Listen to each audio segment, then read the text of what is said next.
Hey, class. At the beginning of the year, we talked about our community and our environment and what we could do to help our community and help keep the planet clean. Do you remember that? And we talked about gathering garbage at the beach or maybe going to our favorite park and picking up trash. So, we talked a little bit about giving back to our environment and also to our community. So, this week is going to actually be similar to that idea. Our brand new essential question is how can people help out in their community? So we just talked about a couple examples. Cleaning up garbage, keeping our neighborhood clean and free of garbage rolling around. What are other ways that we can help our community? What is something that we could do? Could we donate things? Maybe we could look around our bedroom and we could pull out some of our old toys, those ones that are still really nice, but maybe ones that we don't play with as often. Or maybe we played with them when we were younger and now we want different toys. We're growing up a little bit. We could go through those toys or our books and donate them somewhere to others who maybe are younger and they would love that toy or love that book that we don't use anymore. So that's a way that we can help our community. There's lots of ways we can give back. We can work at a food bank and we can help donate food to those who really need extra help. Okay, so that's our essential question. How can people help out their community? So many ways. But we're going to learn about a couple different ways. So maybe we could plant a garden.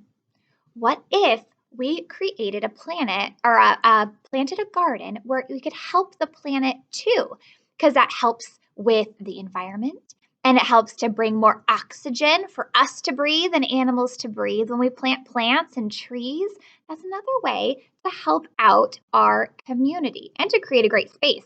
What if it was vegetables we were growing or fruit? And then we could take those fruits and veggies that we grew and donate them to others. We're helping the community and our environment and the planet all at the same time. Okay, so today we are going to read a story and it's called Lighting Lives. Lighting Lives is the story, and it's a narrative nonfiction. Okay, so it's real, it happened, and it's real characters, they're real people in the world, and it's like we're going to learn something too. So we're going to hear this story, and then we're going to learn some things too. So I want you to be thinking about that essential question and how it ties into this story. So we're going to be thinking about these characters and what do they do to help their community as we read, all right? So we're going to read and we're going to learn how one person specifically, how she is helping in her community. So we each have our own community.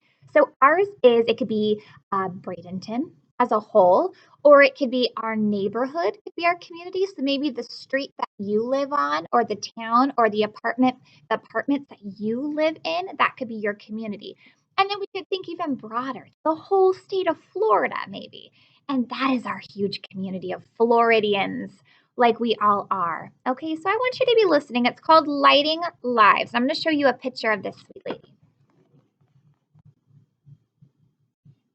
Based on that picture and the title, do you have any ideas of what this story is going to be about? Because the title is always a really good clue.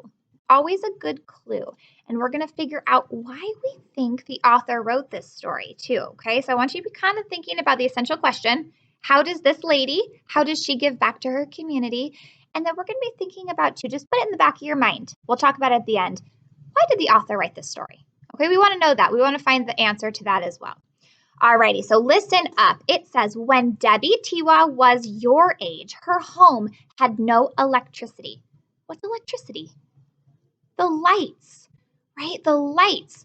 So she had no electricity, no power, no outlet plugins to plug in your tablet or your phones, no electricity for a television to watch or a computer. She couldn't even charge her computer that we use for school. Okay, so her name is Debbie. So when she was your age, she had no electricity.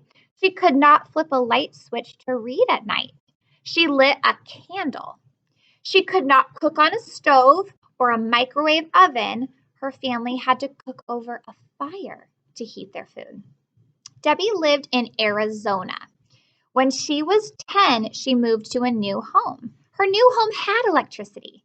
She could turn on a lamp and she could use a phone. She liked it. Can you imagine what that would be like to not have electricity? So once the sunshine goes down, you'd have to use either maybe a flashlight if you had that with a battery in it, or a fire or a candle to see what you were doing or where you were going.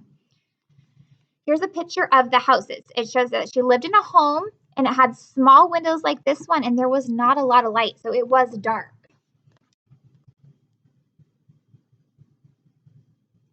These little windows don't let in very much light. As she grew, Debbie realized that she wanted to learn more about solar power. Solar power is a kind of electricity that comes from the sun. So that word solar means sunshine. Sunshine. So it's electricity that comes from the sunlight. Solar panels are put on a roof of a building. The sunlight hits the panels and it turns the sunlight into electricity. I'm going to show you a picture. You see that right here? That's a solar panel. Okay, so that goes up on the roof and it collects the sun as it hits onto it. So Debbie thought a lot about solar panels and solar power. She had an idea. She was excited. She went to work for a company that provided solar power to people's homes. She believed that it would be a good solution for people who had no electricity. You hear that vocabulary word, solution? Kind of means like an answer to a problem. So she figured that people that had no electricity, this could be an answer for them, a solution. Debbie likes solving problems. Debbie also thought of people in villages like the one that she lived in when she was younger. The people in these small towns did not have electricity. So solar power could work well because there's a lot of sun in Arizona. So Arizona is very hot and sunny like Florida. It's actually really dry though. So it's dry, hot heat. But that's one thing. We all have the sunshine outside. Everybody gets to look up at the sun. Right? So these solar panels are a beautiful, beautiful strategy to helping with that. So Debbie decided to help those families get solar power. I'm excited. I want to know more about this. How did she help? How did she do this? To get a family started, Debbie helps them borrow money from a bank to buy the panels. So banks are where they keep all the money, right? And oftentimes when we get to be adults, we can ask, hey, I need a little bit of help. Can I borrow some money? And then we pay it back to the bank once we can. So after they get the money from the bank, these people have time to pay that money back over time, okay? And the good news is there's no cost of the sun's power. The sun is out there for everybody to use. So that's kind of a great, great strategy. Debbie travels across lands outside of the cities in Arizona and New Mexico, another really, really warm state. And she travels to the countryside. She helps Hopi and Navajo people get solar power. Debbie believes deeply in her work and she insists, so she really means it, that families learn how solar power can help them. They are happy to do what she demands. And Debbie also travels to schools and to summer camps to teach children about solar energy. It's something that some of us know nothing about. And so she not only helps families, but she helps teach kids so that they grow up understanding solar power and solar energy that comes from the sunshine. So she drives her truck. Debbie drives her truck from place to place. It's lonely with nobody riding along, but she thinks about how exciting it was to use electricity for the first time when she was a kid. Now families can do things that you do without even thinking about that. So they can heat their homes or cool it down, like with AC. When it gets really hot, they need electricity to be able to do that. And they can turn on lights. So Debbie says this. She says she is lighting up people's lives. What do you think? That seems like a really great job. Debbie seems like a great person too, because she's helping her community. How is she helping her community?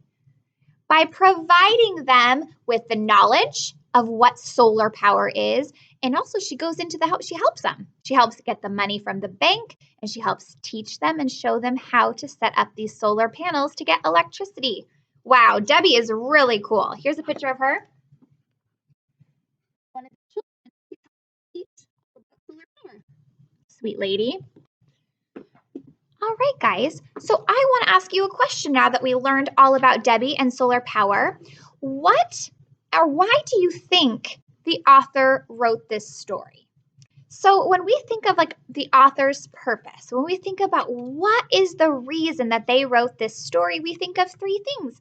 We think that they either write it to answer questions. So they could either write a big story about answering something, a good question. They also write it maybe to explain something, explain how something works maybe, or they write to describe. So they either write for one of those reasons and it gives them a purpose. There's a reason for writing. Answer something, explain how something works, or describe something. So just make a guess. Why do you think the author wrote this story? They wanted to teach us about something. What did they want to teach us about? What do they want us to? So I want you to write in. You're going to fill in your own anchor chart today, okay, about this story and about Debbie. So to figure out the author's purpose, we can write clues first or facts from the story. So we can go find that text evidence. You remember that word? Can you say that? Text evidence. Say it. Text evidence. And that's good stuff right from the story. Like we go in and we pull the actual words that were written as our evidence. Okay, so one of the clues that we should look for to support what we think the reason is that the author wrote this story. Okay, so at the very beginning, one of the clues was what? Did she grow up with electricity? Did she grow up with electricity all around her, easy to turn on lights and turn on the heat and turn on the AC? She didn't, did she? So the author told us how she got this idea. Okay, so the author gave us a clue of how Debbie started out and how she came up with this idea of working with solar panels. Okay, so we're going to write that the author tells us how Debbie got her idea to help others.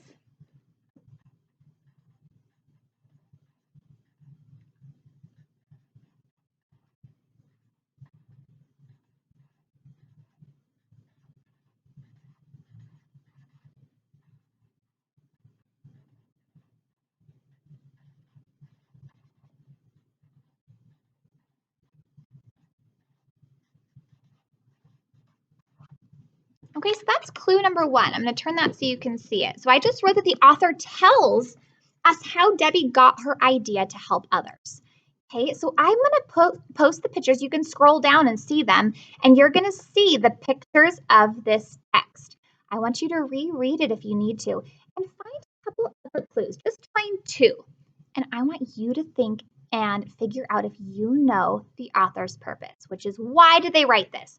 Did she write it to answer something, to explain something, or to describe something to us a little bit and tell us more about something? Write in the author's purpose and give me two more clues from the text, and then we'll go over that together, okay? And then I want you to look down too. You're going to have another couple of prompts to write about, and it's just this. I want you to tell me, how does she help her community? What exactly does Debbie do to help her community? All right. And then I want you to think if you could use solar power. Maybe you do. If you maybe have a swimming pool or maybe you live somewhere that has a pool, maybe they have a solar panel. Have you ever seen one before? All right, so scroll down, reread the story if you need to, fill in your tree map with Miss Thomas, and send me a picture in Dojo, okay? I look forward to reading your responses. Will you let me know if you have any questions? All right, send me a message and I will answer you as soon as I can. Have a beautiful day. I'll talk to you soon.